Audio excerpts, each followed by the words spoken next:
السلام علیکم ورحمۃ اللہ وبرکاتہ۔ اہدنا ٹی وی کے دیکھنے والوں کے لیے خوشخبری ہے، ہم خانے والا آئے ہیں اور ہم علامہ سعید ملتانی صاحب اور علامہ عصمت اللہ خان صاحب کے شاگرد خاص سے ملنے کا ہمیں موقع ملا ہے، تو ہم ان کا شکریہ ادا کرتے ہیں کہ بہت کم نوٹس پہ انہوں نے ہمیں وقت دیا ہے اپنی مصروف زندگی میں۔ تو سر آپ کا بہت بہت شکریہ اور السلام علیکم ورحمۃ اللہ وبرکاتہ۔ شکریہ آپ کے وقت کا۔ سر آپ اپنے ابتدائی تعلیم کے بارے میں ذرا ہمیں بریف کریں۔ ابتدائی تعلیم جو میری ہے وہ میرے شیوخ جو ہیں مولانا عبدالرشید صاحب رحمۃ اللہ علیہ، بلوچستان سے ان کا تعلق تھا، اور مولانا عبداللہ صاحب رحمۃ اللہ علیہ، یہ ان کا کبیر والا سے تعلق تھا، جی سر۔ اور یہ دونوں شیخ القرآن مولانا غلام اللہ خان رحمۃ اللہ علیہ کے شاگرد تھے۔ ٹھیک۔ ان سے ابتدائی تعلیم حاصل کی۔ اس کے بعد میرے جو مرشد ہیں علامہ احمد سعید خان رحمۃ اللہ علیہ، ان سے کچھ تعلیم حاصل کی، کچھ دورہ تفسیر، اور پھر زیادہ تر جو میں متاثر رہا، اور میرے استاد مکرم علامہ ابن علامہ عصمت اللہ خان ملتانی مدد اللہ علیہ، ٹھیک۔ انہوں نے قرآن مقدس کے متعلق مجھے اور قرآن کی تفسیر کے متعلق بہت زیادہ آگاہی دی۔ اللہ ان کی زندگی دراز کرے اور ان کے علم و عمل میں مزید برکات کا نزول فرمائے۔ اور اس کے علاوہ پھر میں نے ایم فل کیا ہے بہاؤالدین زکریا یونیورسٹی سے۔ جی۔ تو یہ تعلیم ہے، ابھی بھی میں زیر تعلیم ہوں۔ اچھا، اور میری دعا ہے کہ میں ساری زندگی تعلیم کا سلسلہ جاری ہے۔ ہاں انشاءاللہ۔ شکریہ۔ اپنا ریسرچ ٹاپک آپ کا کیا تھا؟ میری آپ کے جو چینل ہے اس کے توسط سے یہ اپیل ہے، جو دینی حلقے ہیں کام کر رہے ہیں، کہ دین کے کام کو مزید جو یونیورسٹی کی حد اور کالج کی حد تک بڑھانا چاہیے۔ میں نے دیکھا ہے کہ وہاں پہ بہت زیادہ دین کے متعلق اویئرنیس ہے، تو ہم نے ان اداروں کو دوسروں کے رحم و کرم پہ چھوڑ دیا ہے۔ اگر ہماری وہاں پہ محنت ہوگی تو پھر انقلاب آئے گا۔ جو بندہ ہمارے ادارے میں آتا ہے، مدرسے میں آتا ہے، مسجد میں آتا ہے، اس تک ہم اپنا میسج پہنچا رہے ہیں، لیکن جو وہاں نہیں آ رہا، اور میجورٹی جو ہے وہ نہیں آ رہی، 10% سے بھی کم لوگ ہیں جو یہاں پہنچ رہے ہیں، اور ان میں سے بھی کچھ لوگ ہیں وہ صرف نماز پڑھنے کے لیے آتے ہیں، دین میں ریسرچ اور تحقیق کا ان کا مائنڈ ہی نہیں ہوتا۔ تو ہمیں چاہیے کہ اس کو دوسرے شعبوں تک لے جانا چاہیے۔ تو ایم فل میں جب میں نے تھیسس کے لیے سناپسس دی ہے، تو اس میں نے پہلا سناپسس یہ دیا کہ جو علامہ احمد سعید خان رحمۃ اللہ علیہ کا خطبہ تھا، اچھا، اس پہ میں نے کہا کہ میں اس پہ فنی تحقیق کرنا چاہتا ہوں، کہ وہ بہت پاپولر تھا، اور اس ایریے میں کہ جہاں لوگوں کو صحیح طرح اردو بھی نہیں آتی، تو انہوں نے عربی کے انداز میں لوگوں میں جوش پیدا کیا اور نبی کریم صلی اللہ علیہ وسلم کی تعریف کی، تو وہ میرا ریجیکٹ ہو گیا۔ تو پھر میں نے دوسرا ٹاپک دیا کہ یہ جو سحر النبی ہے صلی اللہ علیہ وسلم، اس کو میں نے کہا کہ مفسرین کی جو ہے نا ان کی آراء کے مطابق اس کو دیکھا جائے کہ کیا آپ پہ جادو کیا گیا ہے یا نہیں کیا گیا، یا آپ پہ اثر ہوا ہے یا نہیں ہوا۔ اور اس میں پھر میں نے یہ کوشش کی ہے کہ جب آپ خطابت سے تصنیف کی طرف آتے ہیں تو آپ کے سامعین بدل جاتے ہیں، مخاطبین بدل جاتے ہیں۔ جب آپ خطاب کر رہے ہوتے ہیں تو پھر تو آپ تمام لوگوں کو خطاب کر رہے ہوتے ہیں، لیکن جب آپ تصنیف پہ آتے ہیں تو پھر آپ کے جو مخاطبین ہوتے ہیں وہ پڑھے لکھے لوگ ہوتے ہیں، تو اس میں تھوڑا سا آپ کا لہجہ بدل جاتا ہے، اس میں انداز بدل جاتا ہے، اور زیادہ تر حقائق آپ کی قلم سے ہی ظاہر ہوتے ہیں۔ تو پھر اس میں نے کچھ مفسرین کی لی، ان کی آراء لی، اور ان کے جناب میں نے جو ان کی آراء تھی سحر کے متعلق، یہ ٹاپک آپ کا ایکسیپٹ ہو گیا؟ اس پہ کافی واویلا ہوا جب میں نے پیش کیا، تو موسٹلی جو لوگ تھے وہ تو قائلین تھے۔ جب میں نے یہ پیش کیا سناپسس، تو وہاں پہ ایک رہنمائی ہوئی میری، اور اللہ نے مدد کی کہ وہاں پہ ایک پی ایچ ڈی ڈاکٹر تھے برطانیہ سے آئے ہوئے، سیمینار ہو رہا تھا۔ تو میں نے جب یہ ٹاپک پیش کیا تو لوگوں نے کہا کہ آپ تو مفسرین کے خلاف ہو، آپ تو محدثین کے خلاف ہو۔ میرے کلاس فیلوز تھے اور دیگر بھی جو سیمینار میں شریک تھے۔ تو اس بندے نے بڑی اچھی بات کی، اس نے کہا کہ یار آپ نے کون کون سی تفسیر پڑھی ہوئی ہے؟ انہوں نے کہا جی فلاں فلاں تفسیر۔ انہوں نے کہا یار تفسیر کبیر پڑھو، کیا وہ معتزلہ کی تفسیر ہے یا وہ منکرین حدیث کی تفسیر ہے؟ تو آپ تھوڑا سا آگے نکلیے، اپنے جو مسالک ہیں ان سے تھوڑی سی آگے جا کے ریسرچ کریں، تو آپ کو یہ ملے گا کہ یہ ہم نہیں کہتے کہ جمہور مفسرین نے کہا ہے کہ جادو نہیں ہوا، لیکن آپ یہ نہ کہیں کہ جو جادو کے نبی کریم صلی اللہ علیہ وسلم کے وجود پہ منکر ہیں وہ منکر حدیث ہیں، یہ وہ معتزلہ ہے۔ بالکل، اگر یہ آپ نے فتویٰ لگانا تو پھر سب پہ لگائیے۔ تو پھر میں نے جب یہ لکھا تو مجھے بھی یہی معلوم ہوا کہ اگر زیادہ تر جنہوں نے تفسیریں لکھی ہیں انہوں نے نبی کریم صلی اللہ علیہ وسلم پر جادو کا اثر مانا ہے، اور پھر اس میں سے کچھ خاموش رہے ہیں۔ یقیناً جو لوگ خاموش رہے ہیں وہ ان لوگوں میں سے تو نہیں ہے جو ماننے والے اثر، یقیناً وہ ان لوگوں میں سے ہیں جو کہتے ہیں کہ یار اس پہ قلم نہیں اٹھانا چاہیے، ان کے قلم میں اتنی جرت نہیں ہوئی کہ وہ لکھیں۔ تو کئی مفسرین ایسے بھی ہیں جنہوں نے اس کو چھوڑ دیا، اور کچھ ایسے ہیں جنہوں نے کہا کہ آپ پہ اثر نہیں ہوا۔ اور میں خود میری جو ریسرچ ہے، یہ نہیں کہ میرے جو استاد تھے مرشد تھے ان کا یہ نظریہ تھا، میری ریسرچ ہے اور اس پہ میں 100% متفق ہوں کہ یہ بہت اچھی ریسرچ ہے کہ آپ صلی اللہ علیہ وسلم نے ہمیں اپنی نبوت اور رسالت کے ذریعے شیطان سے محفوظ رکھنا ہے۔ پورا ٹاپک جو دین کا ہے نا، مضمون اس کو آپ دیکھیں نا، جو چیز بھی یہ حکم ہے کہ ہم شیطان سے دور رہیں، رحمان کے قریب ہوں۔ تو یہ جو شیطان کی یہ جادو کی جو یہ قسم ہے، یہ بالکل شیطانی اثرات والی ہے۔ ہم اس کے نہیں سمجھتے، اور آپ صلی اللہ علیہ وسلم پر قطعاً اس کا کوئی اثر نہیں ہوا۔ آپ اپنے مرشد کے بارے میں مختصر طور پر ہی بتائیں، علامہ سعید ملتانی صاحب سے آپ نے کون سی چیز زیادہ سیکھی ہے؟ میں نے علامہ احمد سعید رحمۃ اللہ علیہ سے جو کچھ سیکھا ہے، مجھے سب سے پہلی تو یہ چیز ہے کہ ان میں لوگوں کو توحید پہنچانے کا جو جذبہ تھا وہ بہت زیادہ تھا، اور پھر ان کا ہم آج بھی مفسرین کا نام لے رہے ہیں اور کل بھی لوگ مفسرین کا نام لیں گے۔ مفسرین وہ ہیں جنہوں نے اہل علم تک تفسیر کو پہنچایا ہے، لیکن ایسا مفسر جس نے جٹ لوگ اور ان پڑھ لوگوں تک تفسیر پہنچائی ہے خطابت کے ذریعے۔ خطابت ایک فن ہے، اس میں آپ کے کچھ لوازمات ہوتے ہیں، اپنے کچھ پبلک کو امپریشن چھوڑنا ہوتا ہے، کچھ یعنی بیان کرنے والے کی معروضات ہوتی ہیں ان کو پورا کرنا ہوتا ہے، لیکن وہ جہاں بھی گئے، اور کچھ مہینے ہوتے ہیں کہ آپ ربیع الاول میں ہیں، آپ محرم میں ہیں، اس مطابق آپ نے بیان کرنا ہے، لیکن وہ جہاں بھی گئے ہیں انہوں نے قرآن مقدس کو ایسے عام فہم کر کے پیش کیا ہے کہ عام لوگ بھی اب وہ قرآن کی تفسیر کو جاننے لگ گئے ہیں۔ اور یہ ان کا جو یہ محنت ہے، اس کا اس دور میں اور اس علاقے میں ایسا کوئی ان کا آپ سمجھتے ہیں کہ ان کا امتیازی پہلو تھا؟ بہت امتیازی پہلو تھا۔ ٹھیک ہے سر، دوسرا سوال یہ ہے کہ بے شمار فرقے اور گروہ بن گئے ہیں، ایک عام آدمی کیا کرے؟ بے شمار جو پہلے تو بات ہے کہ ہم ہر جماعت کو ایک فرقہ سمجھتے ہیں، ایک جماعت ہے اس کا امیر اور ہے، دوسری جماعت ہے اس کا امیر، یہ فرقے نہیں ہیں۔ قرآن نے فرقہ کس کو کہا ہے؟ قرآن نے ان جماعتوں کو فرقہ نہیں کہا، قرآن نے نظریات کو فرقہ کہا ہے۔ وَاعْتَصِمُوا بِحَبْلِ اللَّهِ جَمِيعًا وَلَا تَفَرَّقُوا، کسی جماعت کا نام نہیں لیا۔ قرآن کے جو نظریات ہیں ان سے چمٹ جاؤ، جو قرآن آپ کو عقیدہ دے رہا ہے، جو دین دے رہا ہے اس سے چمٹ جاؤ۔ اس کو چمٹتے ہوئے اگر آپ کی جماعتوں کے نام 10 بھی ہیں تو آپ فرقہ نہیں ہیں۔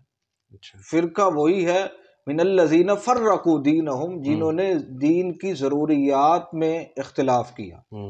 اب ہم یہ سمجھتے ہیں کہ جس کا نماز کا انداز ہم سے الگ ہے، یعنی ایک بندہ جو یہ کہہ رہا ہے کہ میں نے رفع الیدین کرنا ہے اور دوسرا کہہ رہا ہے میں نے نہیں کرنا، ہم ان دونوں کو فرقہ کاؤنٹ کرتے ہیں۔ فرقہ کون سا ہے؟ جس کا دین الگ ہے، اور دین کیا ہے؟ اللہ کی عبادت، یعنی ضروریات دین، احکامات دین، جن کے بغیر بندہ مسلمان نہیں رہ سکتا۔ اگر آپ ان سے کٹ گئے ہیں اور بھلے میری جماعت میں، تو آپ فرقے میں چلے گئے ہیں، آپ قرآن سے الگ ہو گئے ہیں۔ میرے ساتھ چمٹے رہنے سے یا میرے مرشد کے ساتھ یا کسی کے ساتھ یا کسی بھی جماعت کے ساتھ، اشاعت التوحید کے ساتھ، کسی سے آپ منسلک ہیں لیکن آپ قرآن سے دور ہو رہے ہیں تو آپ فرقے میں چلے گئے، آپ الگ ہو گئے ہیں، حق سے الگ ہو گئے ہیں۔ ٹھیک ہے، ٹھیک، مطلب قرآن جو نظریات دیتے ہیں ان سے ہٹنا فرقہ ہے۔ بالکل۔ اور باقی آپ کا یہ جو سوال ہے کہ ایک عام بندہ کیا کرے، ہاں یہ اس پر آج تو قرآن نے یہ دعوت دی ہے، عام فام بندہ کون ہوگا؟ جو جتنا بھی کوئی ان پڑھ ہوگا، جتنا بھی کوئی ان پڑھ ہوگا، کم از کم کھانا تو کھاتا ہوگا۔ قرآن کیا کہتا ہے؟ فَلْيَنظُرِ الْإِنسَانُ إِلَىٰ طَعَامِهِ أَنَّا صَبَبْنَا الْمَاءَ صَبًّا، اپنے کھانے کی طرف دیکھو یار، اگر جٹ بندہ ہے تو دیکھے میں کیسے کھیتی بو رہا ہوں، کون بارش اتار رہا ہے، دیکھے۔ اور اگر کچھ بھی نہیں کرتا تو اللہ فرماتا ہے اپنی تخلیق پہ دیکھ لو، جو تمہاری تخلیق ہے اس پہ دیکھو، کسی کتاب کے پاس، کسی اہل علم کے پاس نہیں جا سکتے تو اپنی بناوٹ کو دیکھو۔ اور جس چیز کا ایک عام بندہ مکلف ہے، اگر ان کا ہم انکار کریں گے تو پھر ہم دائرہ اسلام سے خارج ہو جائیں گے۔ اس لیے عام بندے کو اللہ نے یہ دعوت دی نہیں کہ جا کے تو پڑھ قرآن۔ اگر تجھے قرآن نہیں پڑھنا آتا تو نہ پڑھ، تجھے کوئی قرآن نہیں پڑھاتا تو نہ پڑھ، اگر کوئی قرآن سمجھا رہا تو سمجھ۔ لیکن اگر تو قرآن نہیں پڑھنا جانتا اور کچھ لوگ قرآن پڑھ کے کچھ جماعتیں الگ الگ بنا رہے ہیں تو ان کے پاس نہ جا، اپنی تخلیق دیکھ، اپنا کھانا دیکھ، آسمان کی طرف دیکھ، اونٹ کی طرف دیکھ، یعنی یہ نہیں، اور دیکھو اپنے دودھ کی طرف دیکھو، جو ہم نے یہ جو چوپائے ہیں کا جو دودھ ہے ان کی طرف دیکھو، کیسے ہم نے اس کو خالص کیا، آسمانوں کی طرف دیکھو۔ تو اللہ نے آفاقی دلائل، جو دلائل عقلی ہیں، ان کے ذریعے بھی سمجھایا ہے۔ تو عام بندہ دلائل عقلیہ سے، اور اگر کوئی اہل علم ہے تو دلائل نقلیہ سے حق پہ آ سکتا ہے۔ ٹھیک ہے سر، آگے بڑھتے ہیں۔ علماء کا فوکس قرآن کے بجائے دوسری چیزوں پر ہے، کیا کہیں گے؟ علماء کا جو فوکس ہے وہ تو اب قرآن کی طرف آ رہا ہے۔ امیر مرکزیہ جو ہیں اللہ طاہر پنجپیری رحمۃ اللہ علیہ، ان کے جو بیٹے ہیں مولانا طیب، اللہ ان کی زندگی دراز کرے، انہوں نے قرآن کو عام کیا ہے۔ اور اب جب ان کا الگ سے بورڈ بنا ہے اس میں بھی انہوں نے زیادہ تر سلیبس جو ہے وہ قرآن والا ہی پیش کیا ہے۔ تو قرآن کی طرف جو علماء آ رہے ہیں وہی دین کا کام کر رہے ہیں صحیح معنی میں، اور قرآن کے بغیر آپ کسی کو حق نہیں پروو کر سکتے۔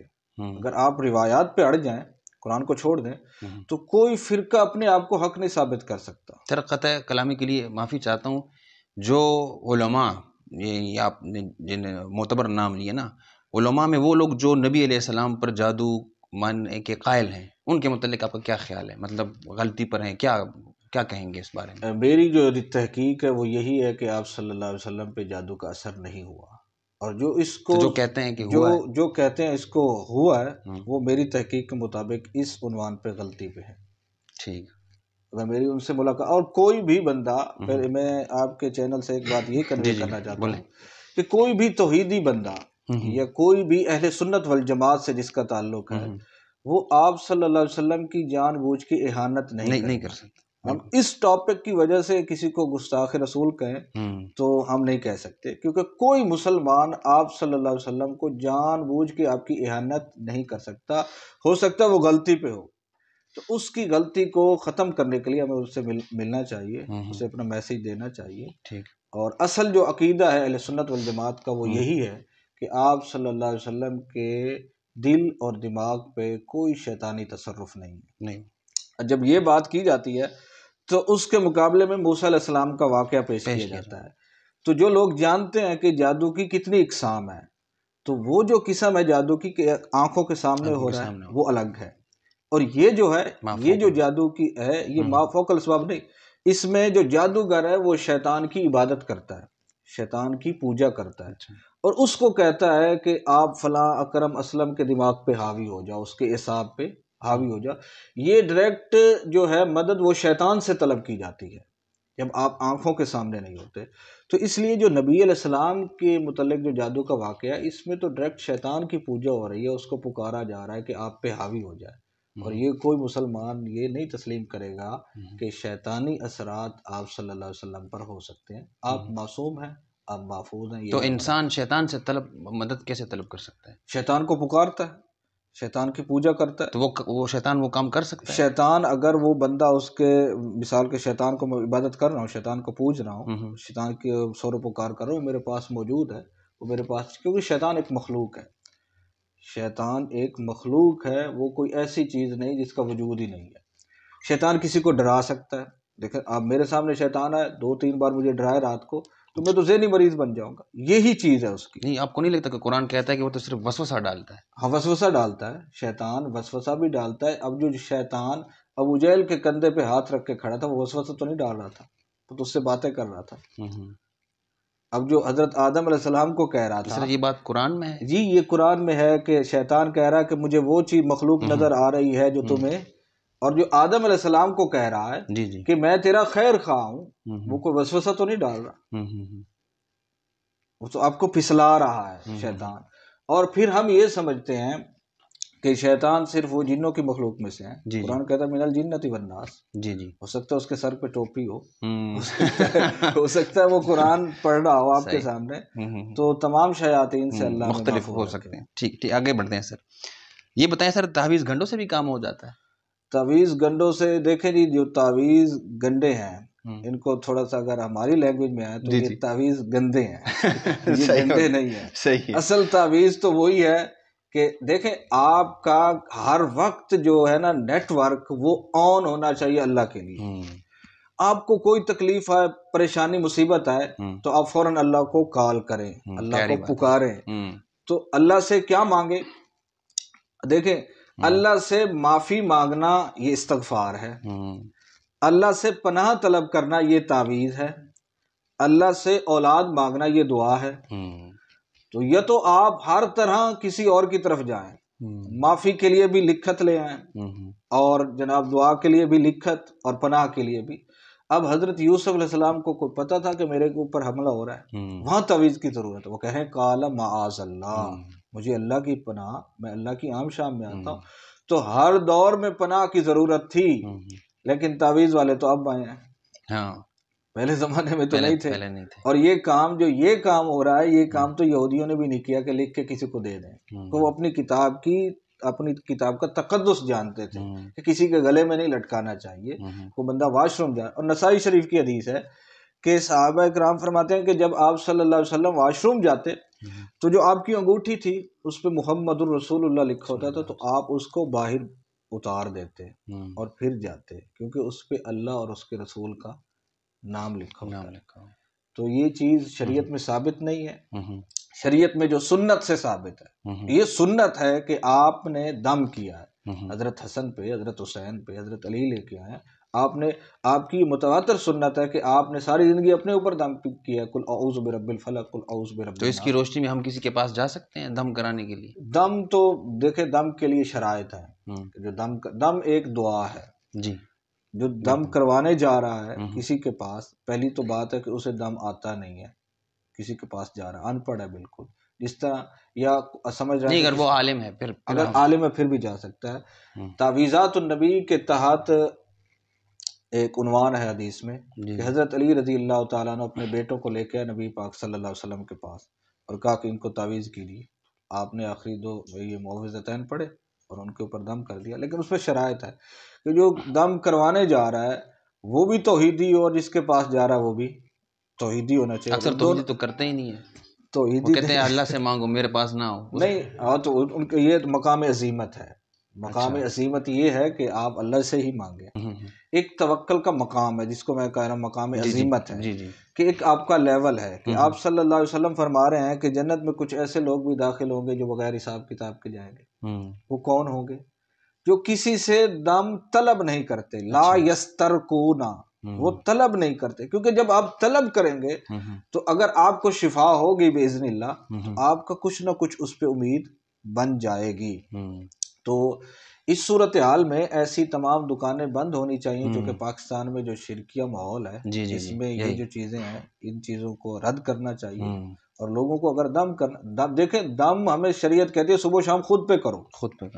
آخری دو جو صورتیں یہ پڑھو، صبح شام دم کرو. تو ہمیں خود کو دم آنا چاہیے. ٹھیک ہے. باقی جو دم ہے وہ جائز ہے، اس کے لیے شرائط ہے. عربی کے الفاظ ہونے چاہیے، منقول معصور الفاظ ہونے چاہیے، اور اس میں جو کرنے والا دم وہ بھی سمجھے کہ میں دعا کر رہا ہوں، میرے ہاتھ میں کچھ نہیں. اور یہاں تو یہ ہوتا ہے کہ یہ شوگر کا کرتا ہے، یہ کینسر کا کرتا ہے فلاں. تو ایسے ایکسپرٹ کوئی نہیں تھے. کوئی بھی دم ہے، ہاں کوئی بھی دم ہے، سورۃ فاتحہ پڑھیں، کوئی چیز پڑھیں، اللہ سے دعا کریں اللہ اس کو شفا دے دے. تو دم کو دعا لینا چاہیے. آپ خود دم کراتے ہیں؟ میں دم کسی سے نہیں کرواتا. ہاں اگر کوئی موحد ساتھی آ جائے تو اس کو دم کر دیتا ہوں. اللہ کا قرآن پڑھ دیتا ہوں، اللہ شفا دے دے، دعا کر لیتے ہیں. ہاں لیکن یہ میں سمجھتا ہوں کہ جب آپ وہ دم کرنے لگ جاتے ہیں تو کہیں نہ کہیں وہ شیطان کہتا ہے کہ یار تیرے دم میں کوئی نہ کوئی چیز آ رہی ہے. تو میری کوشش یہ ہوتی ہے کہ نہ کیا جائے، لیکن اگر ساتھی آ جائیں تو اللہ کا قرآن پڑھ کے دم کر دینا یہ کوئی ناجائز نہیں ہے. ٹھیک ہے سر. نظر بندی کے بارے میں کیا کہیں گے؟ لوگ کہتے ہیں نظر بندی ہو گئی ہے. نظر بد نہیں، نظر بندی. اچھا، ایک تو نظر بد ہے نا، ایک نظر بندی ہے. نظر بندی یہی ہے کہ آپ کی جیب سے 50 روپے نکال لیا جائے یہی نظر بندی ہے کہ آپ کو دیکھنے نہ دیا جائے. ہاں دھوکہ، فراڈ ہے. اور کسی کی نظر بند نہیں کوئی کر سکتا. اگر کسی کو کوئی نظر بند، دیکھیں نظر بندی ہوئی ہے، آپ صلی اللہ علیہ وسلم باہر نکلے ہیں، کسی کو پتہ نہیں چلا، تو اللہ کا یہ اللہ کا کمال ہے کہ کسی کی دیکھنے کی صلاحیت عام مخلوق نہیں کر سکتی. عام مخلوق نہیں کسی کی نظر بند. ہاں دھوکہ دے سکتی ہے، فراڈ دے سکتا ہے آپ کو، جناب کو جیب کاٹنے والا نظر بندی کرنے والا. بالکل. اس کے علاوہ کلمات کے ذریعے آپ کسی کی نظر بندی کریں یا یہ چیزیں، یہ مخلوق کے اختیار میں نہیں. ٹھیک. اور سر نظر بد جو ہمارے ہاں مشہور ہے، فلاں گر گیا نظر لگ گئی، فلاں کی نوکری نہیں ہو رہی تو نظر لگ گئی ہے. جو نظر ایک ہے نا نظر بد، اصل میں نظر بد ہے وہ تو ہے بے حیائی والی نظر، وہ بری نظر ہے. جی. ایک ہے نظر حاسد کی نظر، جس سے قرآن کہہ رہا ہے من شر حاسد اذا حسد. میں نے دیکھا کہ آپ کے پاس بہت اچھی گاڑی ہے جی، تو میرے دل میں خیال ہے یار اس کی گاڑی چوری کرنی چاہیے. یہ جو نظر ہے نا اس سے پناہ مانگنی چاہیے، یہ خیال. ہاں یہ نہیں، یہ اس پہ جب وہ عمل کرے گا، من شر حاسد اذا حسد، جب وہ اپنا حسد کرے گا یعنی اس کو عملی جامہ پہننا ہے تبھی اس وقت. ویسے میرے دیکھنے سے یہ بات کیا کچھ ہو سکتا ہے آپ کو مشرک سوچتے رہیں. قرآن کیا کہہ رہا ہے؟ قرآن کہہ رہا ہے جب وہ تمہیں دیکھتے ہیں تو وہ اپنے ہاتھوں پہ جناب دندی کاٹتے ہیں کہ جناب ان کو جناب یہ کرنا چاہیے، مار دینا. وہ اچھی نظر تو نہیں ہے.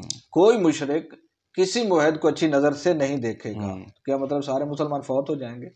جب وہ اس کو حسد کرے گا، عملی جامہ پہنائے گا، تو پھر کو گولی مار دے، کو چوری کر لے، کو جیب کاٹ لے. سبب کی دنیا، یہ سبب کی دنیا. معجزات کے بارے میں معجزات کے بارے میں جو میں یہ سمجھتا ہوں کہ جو جتنے مبلغین ہیں، میں تو ایک طالب علم ہوں، مبلغین کے نام میرا یہ پیغام ہے کہ جو معجزات کی حقیقت ہے ان کے بارے میں لوگوں کو آگاہی دینی چاہیے، کیونکہ معجزات بیان کر کے لوگ شرک کروا رہے ہیں.